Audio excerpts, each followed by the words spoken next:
नगर शहरातील सीना नदी पात्रामध्ये आता पूर आलेला आहे. आपण बघतो की काही दुकाने असतील, काही घरं असतील, हे पाण्यामध्ये गेलेले आहेत. काही नागरिक देखील यामध्ये अडकलेले आहे. रेस्क्यू करण्यासाठी अग्निशमन दलाची टीम आलेली आहे. आपण त्यांची बातचीत करू. काय सांगा, काय परिस्थिती आहे सगळी? आपण पाहतोय की या ठिकाणी सीना नदीचं जे पात्र आहे, सीना नदीच्या पात्रामध्ये पाण्याची जास्त आवक वाढल्याने नेप्ती नाका जो चौक आहे त्या चौकापर्यंत पाणी आलेलं आहे. सीना नदीच्या आजूबाजूला जी ठाणकी वस्ती आहे त्या ठिकाणी ठाणगे वस्तीमध्ये पाणी जाऊन लोक त्या घरामध्ये अडकलेली आहेत. अग्निशमन विभागाला जसाच कॉल मिळाला आम्ही या ठिकाणी आलेलो आहोत.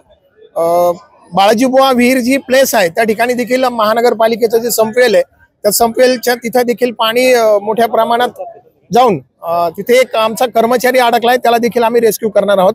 तर यामध्ये आमच्या बरोबर माननीय आयुक्त साहेब देखील आहेत, तसेच आमदार साहेब यांनी देखील आम्हाला निर्देश दिलेले आहेत. त्यांच्या निर्देशानुसार आमची पूर्ण टीम काम करत आहे.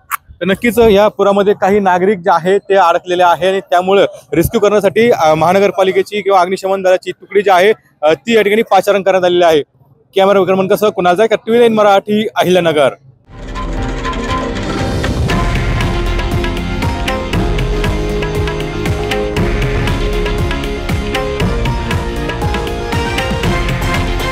हे आहे देशातील नंबर 1 न्यूज नेटवर्क आणि आपण पाहत आहात TV9 मराठी, एकमेव.